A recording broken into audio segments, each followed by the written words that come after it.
Here is one of a series of talks by spiritual leader Lola McDowell Lee, spanning 2 decades from the early 70s through the 90s. Lola was a Zen Roshi, whose Rinzai lineage included Dr. Henry Plutov and renowned Zen master Shigetsu Sasaki. Lola was a religious scholar as well as an ordained Christian minister. While the talks are focused mainly on Zen and Buddhism, Lola drew on many spiritual traditions, including those of Jesus, Plato, Lao Tzu, the Hindu Vedas, Meister Eckhart, and Gurdjieff. Joshu, the Zen master, asked a new monk, he was new in the monastery, "Have I seen you before?" And the new monk answered him saying, "No, sir." And so Joshu said, "Have a cup of tea."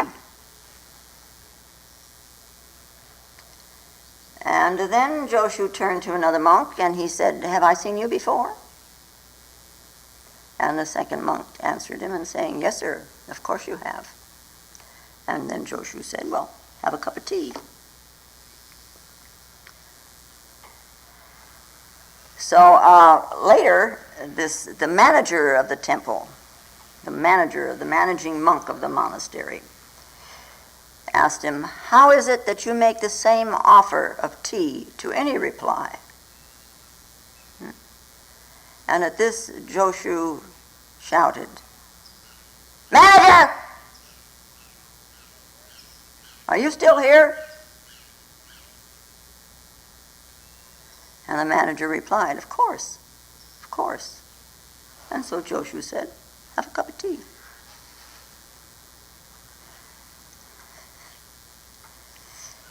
Very simple little story, huh? Sometimes the more simple something is, the more difficult it appears to us. For one very simple reason, that a very simple something is usually something that cannot be divided when it is so simple. And we, as human minds, if we can't divide something, we don't seem to know how to analyze it. And if we can't analyze it, somehow or another, we don't know whereabouts we're at. The most simple thing in the world. The most simple thing in the world. You know what it is? The most simple thing in the world.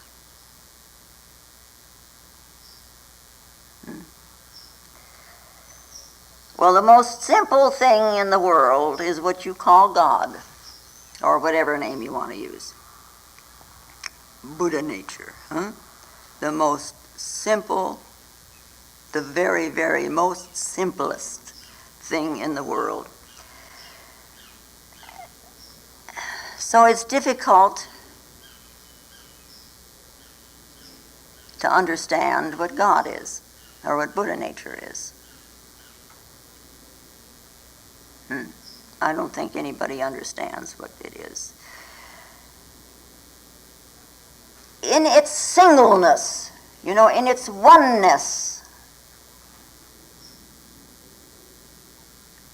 this is the height of simplicity. Its singleness.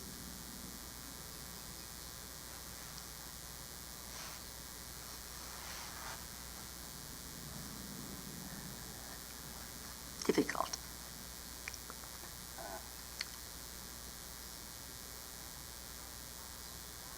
It's like Bodhidharma when he was talking to the Emperor Wu, and they went all through these questions of, the emperor saying, he had built so many temples and he had published so many writings about Buddhism and so on. And so what was his merit? Nothing holy. And, the questioning goes on until finally this emperor says to Bodhidharma, "Who are you?" And Bodhidharma says, I don't know. Now that's Bodhidharma Zen, and that's Bodhidharma's understanding. He can say, I don't know. Bodhidharma's understanding is, I don't know. And that's very different than saying, oh, have you met so-and-so? No, I don't know that person. I don't know. Do you know how what 2 and 2 is? No, I don't know. That's very different than Bodhidharma's I don't know. Bodhidharma's I don't know is his understanding of what it's all about. Now, our world is very complex. And this human mind has such a good time trying to figure it out. Oh, it's so entertained by it, is trying to figure this thing out. And we have discovered that there are atoms and molecules and quasars and quarks and what have you, you know. And then there is the atomic table. And we have discovered that the Earth goes around the sun in this solar system and that there are more solar systems. And man has been to the moon, and he's planning to go to Mars or to Venus or some such. And then someday we're going to have all these stations in space where people can live, sort of like on an island, just as if they lived in Hawaii or Catalina or something like that, huh? Yeah. We have had a marvelous time discovering. I mean, you know, we listen to somebody like James Burke on the television, and, you know, with his little program, The Day the Universe Changed, and this little thing that comes along, and it changes the viewpoint entirely. And it's tremendously interesting. It's very entertaining. Yeah. We discover things, and then we begin to argue about them, you know. Oh, but these fine points, all about this thing. Oh, and then was so-and-so correct? No, so-and-so was correct. And we define what this is, and we define what that is, and then there are some things we can't define. You know, if I said to you, close your eyes and picture, what could we have, a blue shirt.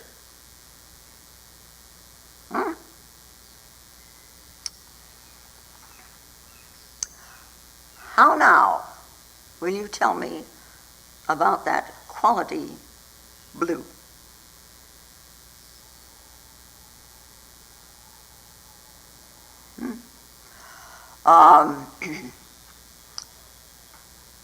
Or if it were a black horse.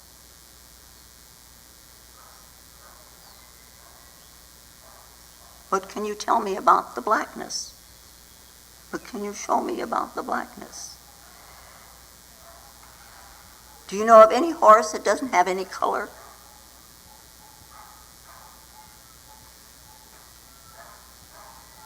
Interesting, huh? See, we live with these qualities. If something doesn't have any qualities, we give it qualities. And we do this a lot. So-and-so was talking to me, and I think they were very upset, you see. That's me. That's not the person talking to me. This is, I think. Yeah. Anyway, and here you are, here all of us, with this thing. As far as we are concerned, everything has qualities. It's colored. It has feeling. These are all qualities, huh? And now somebody says to us, you're going to find that which has no qualities. We don't even begin to know how to look.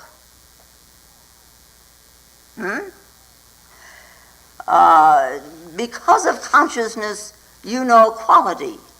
But what kind of quality do you think consciousness has?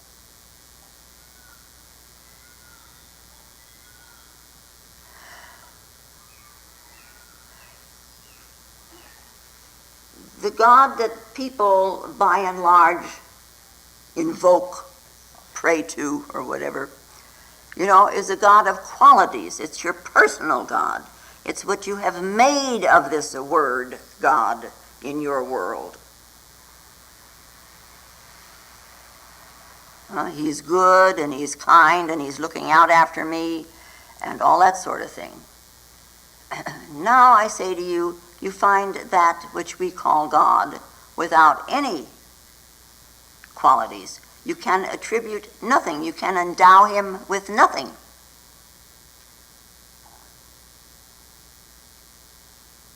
Now what do you do?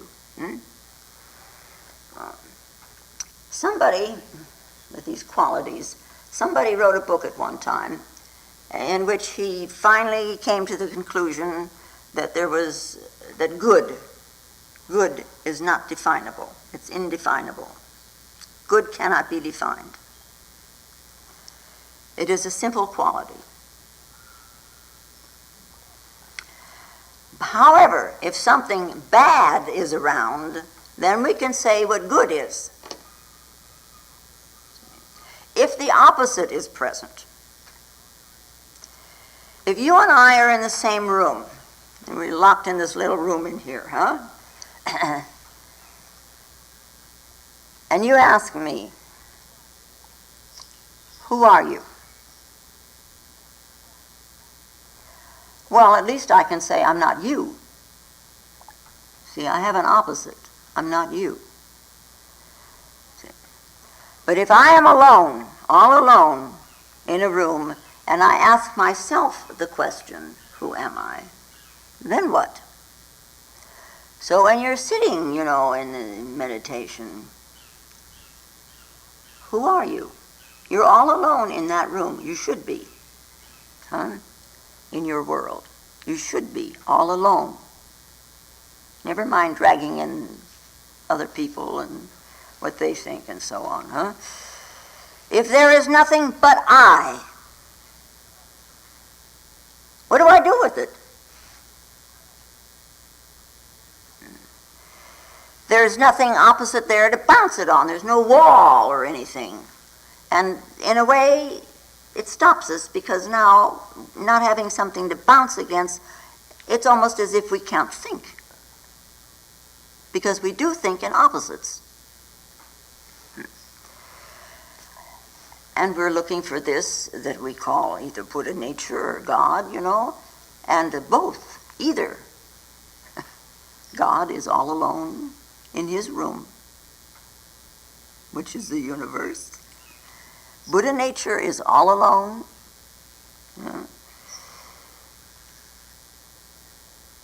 How are you going to find it? People will go on and on with this thing, trying to define what God is. And so they have come up with this, God is not the world.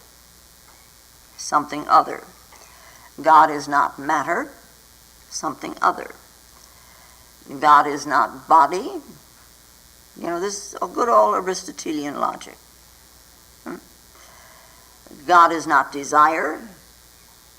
And God isn't this, and God isn't that. Well, then what is God? Well, God is spirit. Okay. And so in our minds now we've got matter and spirit. And we're still in the soup, bubbling around, and then we try to make some boundaries. This is for matter, and this is for spirit. See? And we fence our yards. And then we know the neighbor's yard, almost as well as we know our own. Well, what if there is no neighbor? What if there's no one except you? How then are you going to make a boundary? God is alone. He's one. He's single. He has no neighbor. Then where does he begin and where does he end?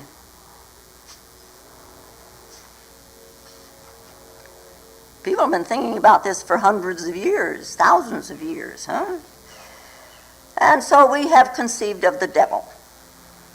God is not the devil. We may not be able to say what God is, but we can say what he is not. We have said that he's not the world, And so then he's spirit, so he is everything except evil. And so to some, this world has become evil. And we must get out of it as best we can. We must not contaminate ourselves. And so we create some more boundaries. Wowie, what we do with it, huh? God is everything except evil. But then God is everything. From whence cometh this that we call evil? Is there some other source of existence? Are there two gods? Oh. Or did God really create the devil? And if so, how come we can call him good if he can create evil? How can good create evil? No. And if God destroys the devil, all this evil, then the opposite is no longer there. And so what happens to God? He disappears again in our thinking. Devil disappeared, so God disappeared. Do you ever watch how you think? Huh? No. Do you ever watch it, what steps you take to arrive at a conclusion? Any conclusion.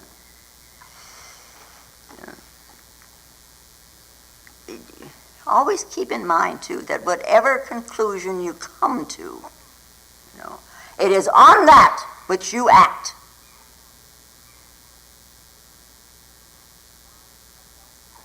If you borrow somebody else's conclusion and you act on it, that's your fault. Yeah. These conclusions upon which we act and in which we seem to have such faith. Well, she told me to do so-and-so, but I don't think that's right. I'm going to do it my way.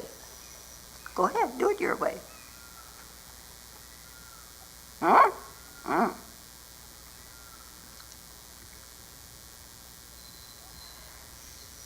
The steps that we take to reach these conclusions on which we act, in which we have such faith, and in which we seem to have such security. Seem to have, huh? We can observe what we believe and how come we believe it. We can observe how we reach the conclusions just by watching what we think. Right or wrong doesn't make any difference. Just watch it. Watch what's going on in you. That's where it's all at. Even God. Now, Joshu's story. And now this Zen master, he sees a monk, and he asks him, "Have I seen you before?" "No, sir, I'm here for the first time." "Okay, have a cup of tea." Then he asks another monk, "Have I seen you before?" "Yes, sir, you have seen me before. I've been here a long while. I'm not a stranger." "Okay, have a cup of tea." And the manager of the monastery, the Fusan, he's very puzzled by this. Two different persons responding in two different ways, and the master responds in exactly the same way to the stranger as to the friend. One who is here for the first time and one who has been here for a long time. He responds exactly the same to the known and to the unknown. Joshu responds same way. He makes no distinction.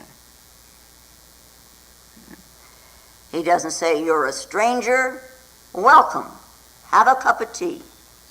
He didn't say to the long-time resident, "You've always been around, you've been around here for a long time. No need to have any tea, huh?" He didn't say, "You've been around a long time, there's no need for me to respond." He responds just the same. What about this manager now, this Fusan? Joshu shouts at him, "Are you here?"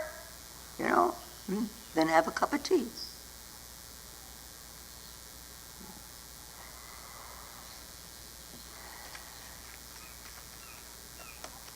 there's more to it than first meets the eye, as it were. Our human life, we look at it, and it's a bundle of paradoxes and contradictions. And try as we will, sometimes it just doesn't make any sense at all. It just doesn't. We can't get those jigs together any which way to make a picture. A child may ask, why does the wind blow? Do you know why the wind blows? Well, it bloweth as it listeth, and ye know not from whence it cometh, nor where it is going. I don't know. We have become, or maybe we have never ever been anything else, but we have become, seems to me, very muddled with our self-proposed problems. We want to make something out of things that it isn't. We just can't relax with it and say, oh, this is the situation as it is. Last week, I was at a wedding, and the bride and the groom wanted the candle lit sometime during the ceremony, so I put it at the end. And all day a wind had been blowing, and it was outdoors, in an atrium type of thing. So it came the time, and they tried to light the candle, and the candle wouldn't stay lit. The wind blew it out. And one of the groomsmen, we kept standing like that, trying to keep it protected, because it does represent, it is a symbol of eternal light. So they wanted this in their marriage, this symbology. So it blew out. And they lit it again, and it blew out. And they lit it again, and it blew out. And finally somebody turned to me and said, what does that mean? I mean, if they're going to have eternal light in their life, and now, God, no, what would you answer them? I mean, we do this all the time. We've got lessons to learn, and this to do, and that to do, and the other thing to do. Oh yeah, we got to be about our karma, and we got to be about our dharma. We don't know what it's all about anyway, but we got to be about it. So what did that mean, that they didn't have this symbol? It's very simple. The wind was blowing, of course. No big deal about it. I mean, it wasn't that they're going to doom to darkness from here on out, or marriage is going to fail or something. No, the wind was blowing,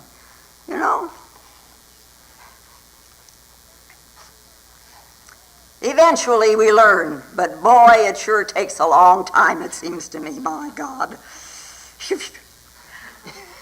In this discipline, which is called Zen, one begins eventually to think of discrimination and non-discrimination.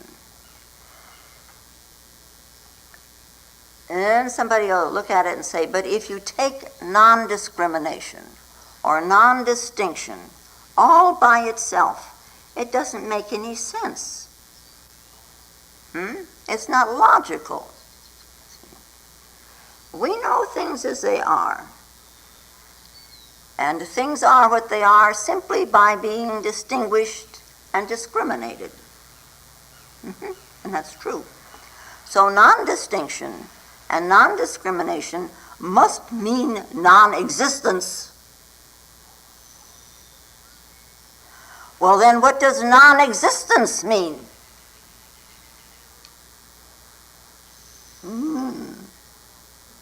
What is your idea of non-existence? What do you do with this word?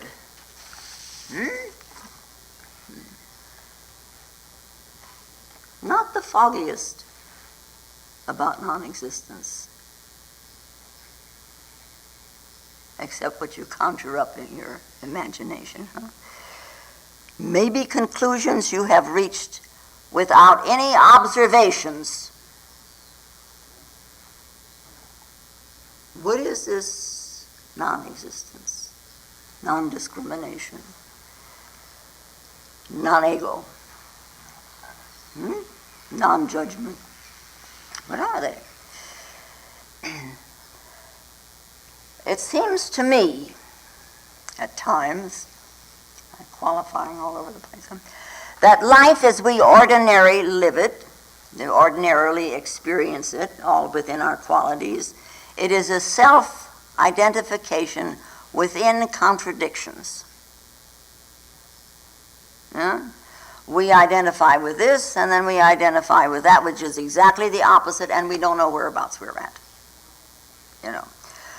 We identify with high, and we identify with low, and we identify with near, and we identify with far. And we don't seem to be able to unify these. We don't seem to be able to synthesize high and low. No. Red is red. And if it is red, it is not red.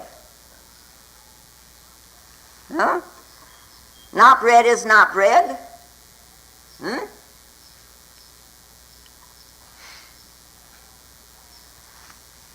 Hand is hand, and it is not a not hand. It is a hand. We call it a hand. In every language, we have a word for this. Hand in German, and anyway. When we say something, this is a hand, that's an affirmation. And when we say it is not, this is a negation. In our world of discrimination and our making distinctions, negation and affirmation cannot be brought together all at once. The mind can't do this. Now, Zen says, in a way, bring it all together. How do you bring it all together? You drop it. You drop the negation and you drop the affirmation. And you are just exactly existing. Exactly, precisely existing. And in that precisely existing, the Zen master may ask, why is this called a hand?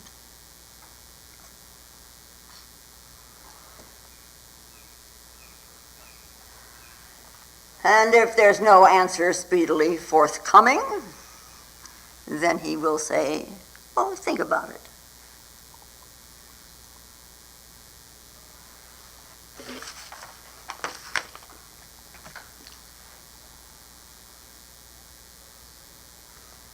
Yeah.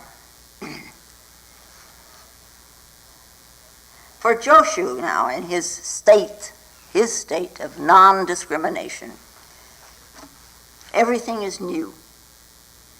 Everything is very mysterious. He's in awe of everything. Yeah. Be it the known or be it what was unknown. Makes no difference in non-discrimination. Now, we come out here to this place several times a week. We come on Sundays to get our brains rattled a little bit now and then. And we come during the week so we can sit for meditation. And the place by now is familiar. And maybe you've stopped looking at the trees.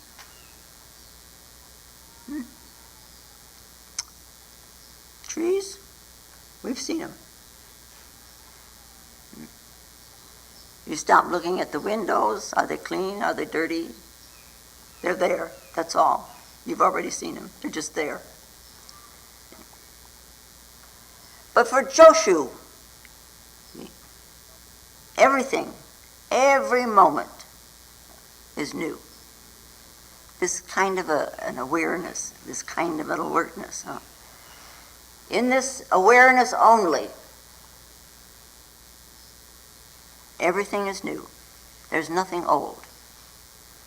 Everything is of this moment, and it's always very fresh and very alive.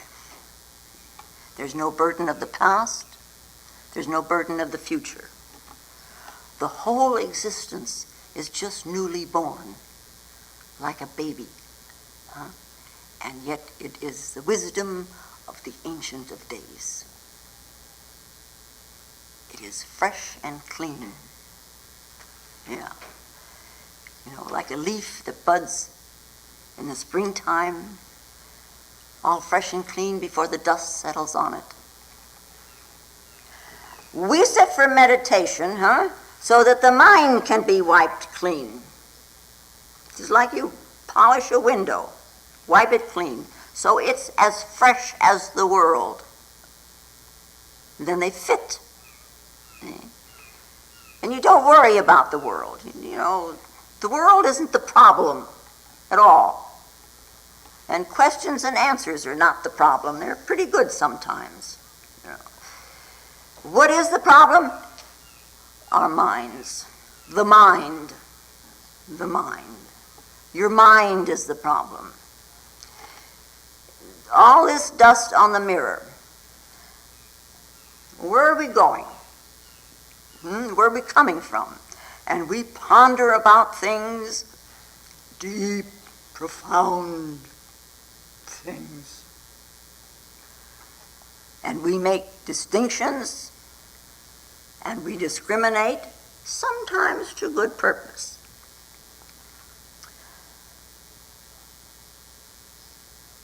But sitting is something else. Meditation, they have a word for it. It is called mushin, or munen. Mushin is no mind, and munen is no thought. No me to think. Mushin.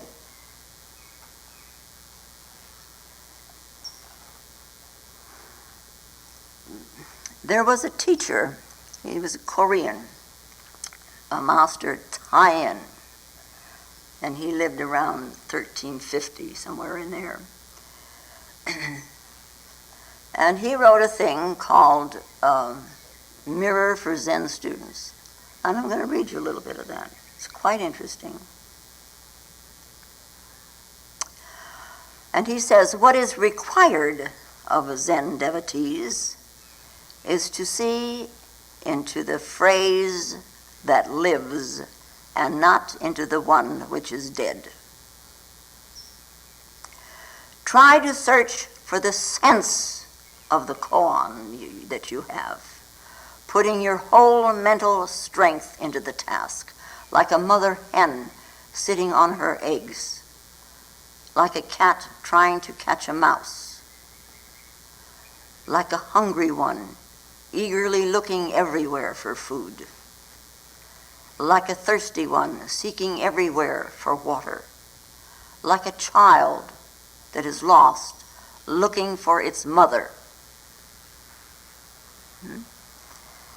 which happens now and then, Children get lost. And one time in a department store, and this isn't Master Thaien, by the way, there was this little kid in the department store wailing and sobbing and shrieking, how they do, and he was lost. And he wants his mother. And he's going to set up a hullabaloo until he gets his mother back.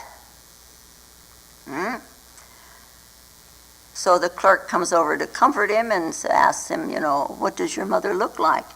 Like a woman without me. Lost. Because you see, she's lost too. In the kid's head. Yeah.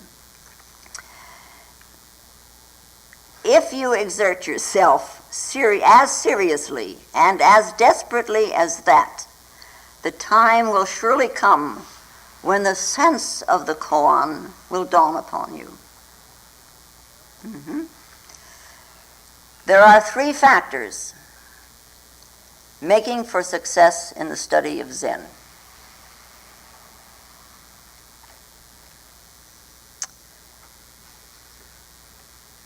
I got a good lesson for summer session on that.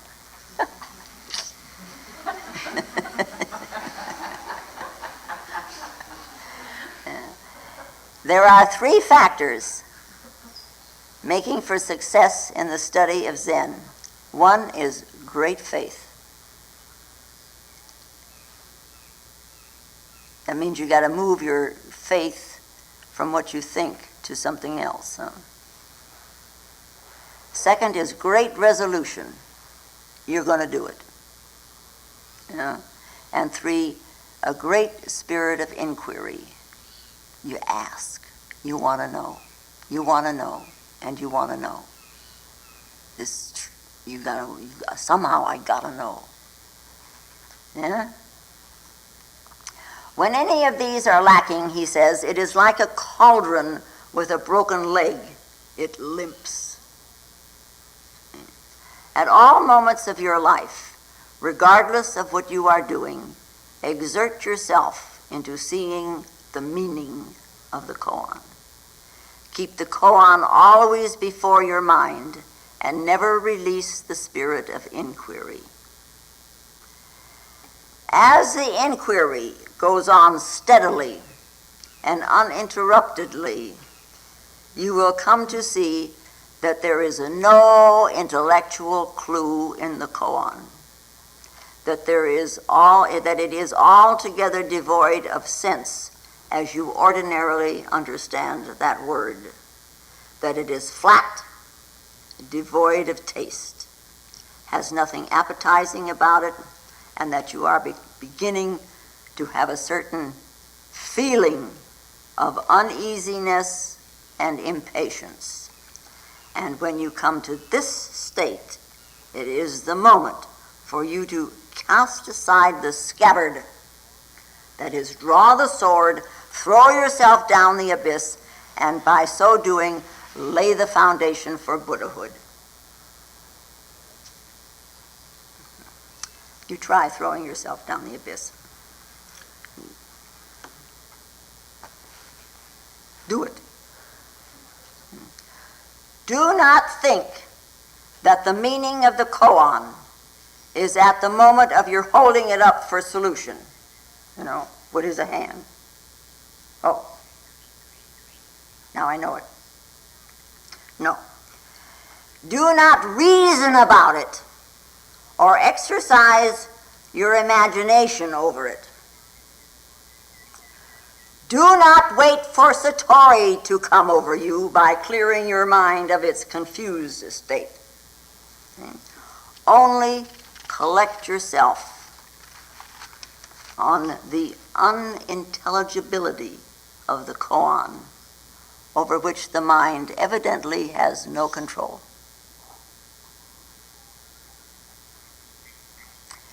Now, Teien cautions his students on the following 10 points.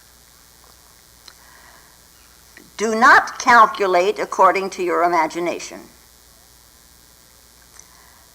Let not your attention be drawn to where the master raises his eyebrows or twinkles his eyes.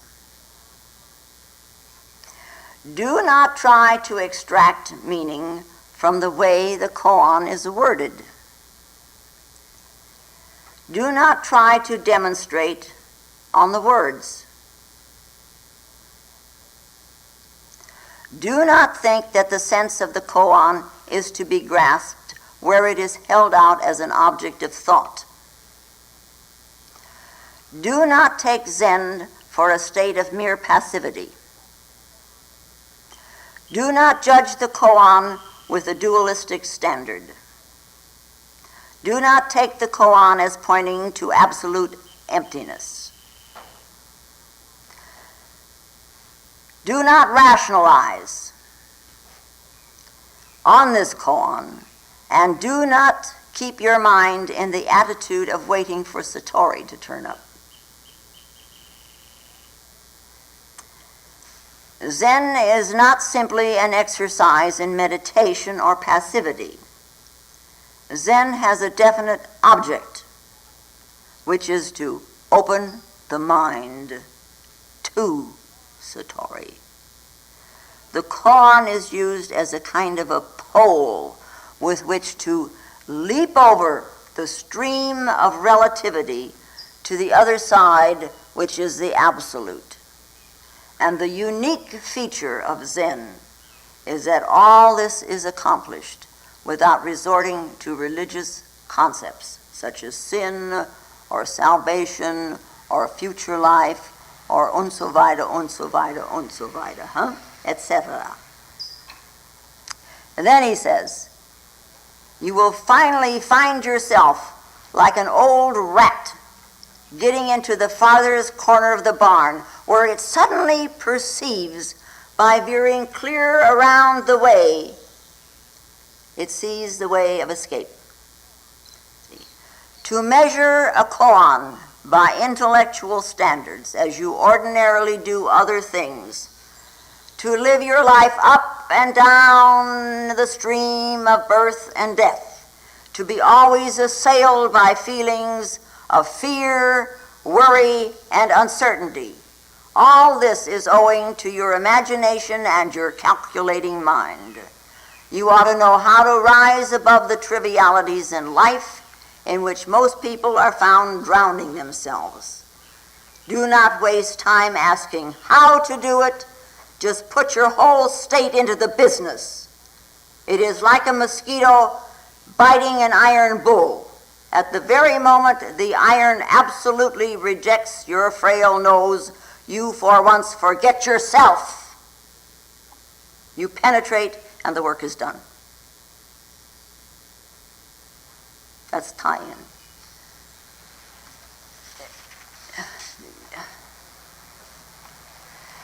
Very interesting to me. Last week at this wedding, I met this young man who'd been in Zen for 10 years back in Rhode Island under a Korean master. And it's very interesting because, to me, because here, we do everything one-on-one. Everybody is working with a different koan.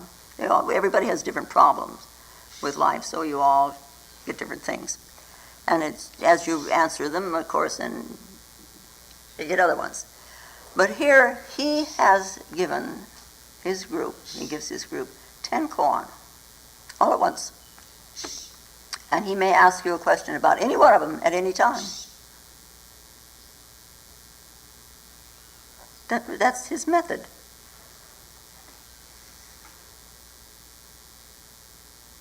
See, it's Korean Zen.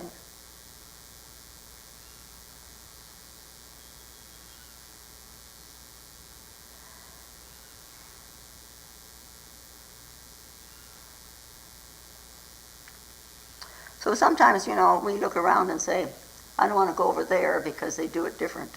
Everybody does it different. I mean, we're trained by somebody and we do it as close as we can to that somebody's training. But it's going to be different. Because I'm not Henry.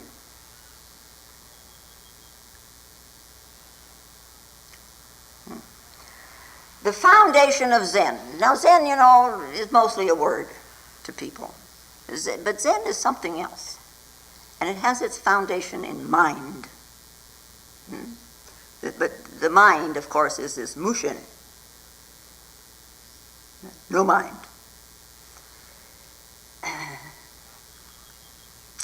It is the gate of no gate, in a manner of speaking. It's not like this young fellow told me that his teacher is working on a book, and it's called The 10 Gates, in which he talks about these 10 koan. They're the gates. See? So now we got this gate of no gate. How can you pass through a no gate? Strange thing. All of a sudden you're on the other side. So, boom. There's no gate. But you're there. And there's a little thing. Maybe you've heard it. It's a little poem-like. Things that come in through the gates. Now, this time we're speaking of the senses. Like Rinzai said, there is a man of true rank, and he is coming in and out of the gates of your face. Now, who is this true man?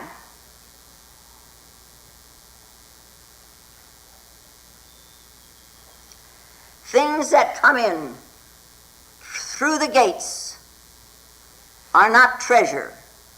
What is gained thusly as a result of cause and effect has a beginning and an end. and will be annihilated. This is, Ganto said this to Seppo a long, long time ago.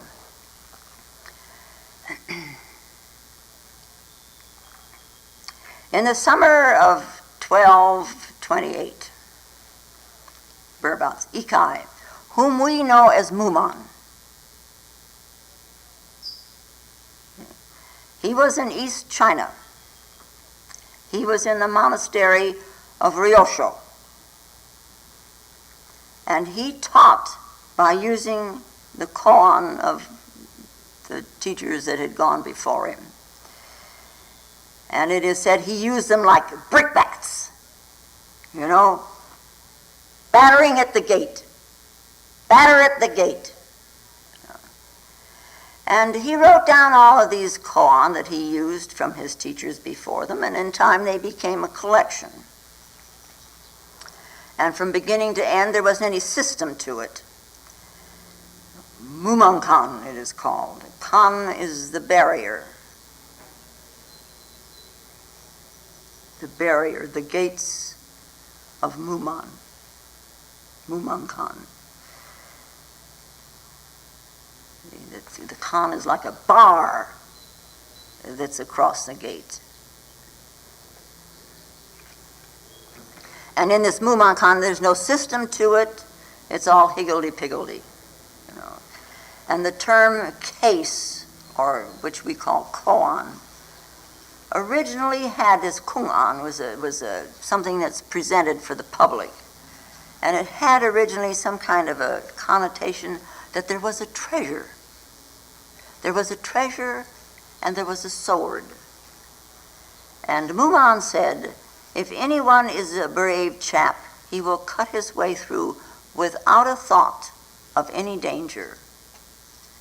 He will be hindered by no one. He will advance steadily. If anyone hesitates, however, he is like a man watching a horse gallop past a window. In the twinkling of an eye, it is gone. And that do that way, doesn't it? Yeah. Have a cup of tea. Have a cup of tea. Very social, huh? Have a cup of tea. And this is very symbolic for Zen, though.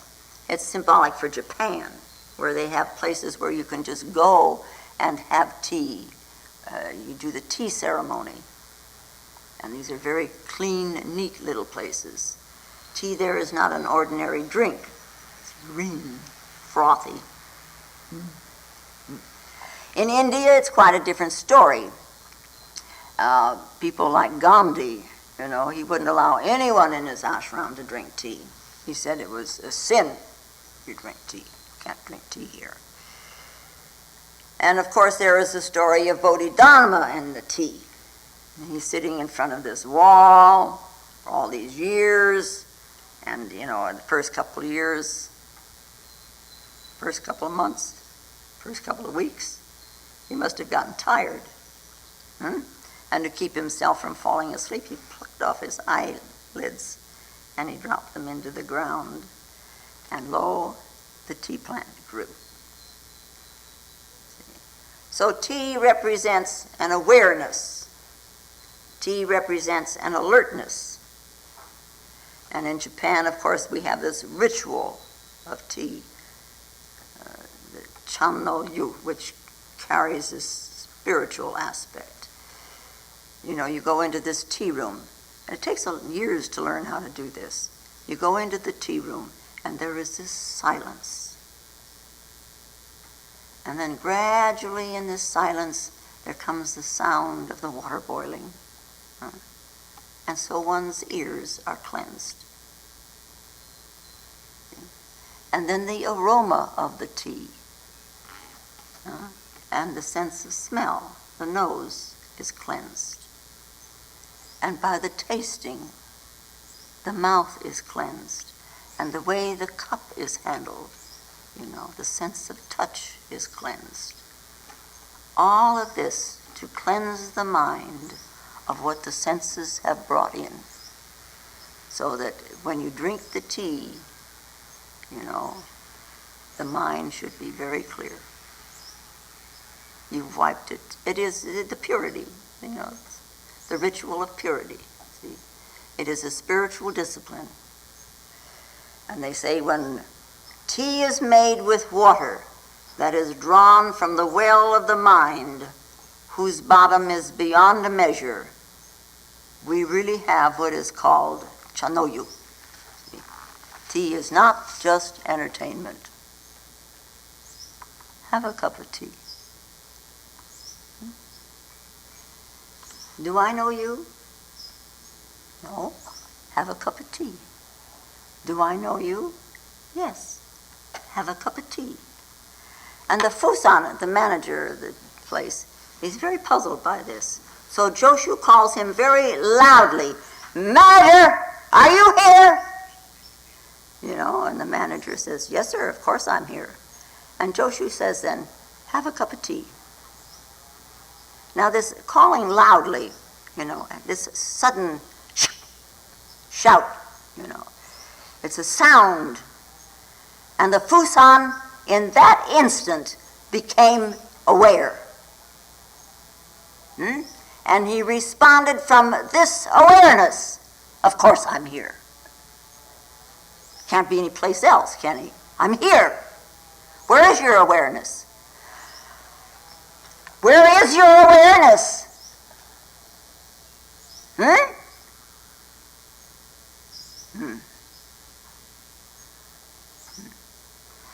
The old past and the old future. Simply consciousness remains. Consciousness responds. And Joshu says, "Have a cup of tea." Have a cup of tea. Because the great way is gateless, and there are 1,000 alleys. If you once pass the barrier, in royal solitude you walk the universe. And that's Muman, or Ikai. Yeah, have a cup of tea. Okay?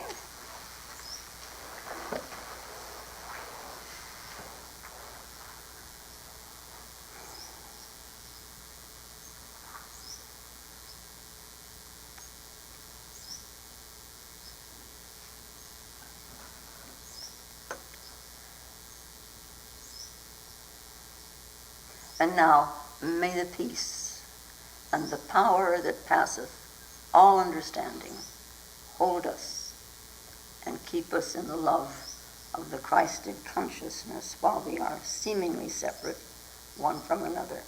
And I do thank you very much.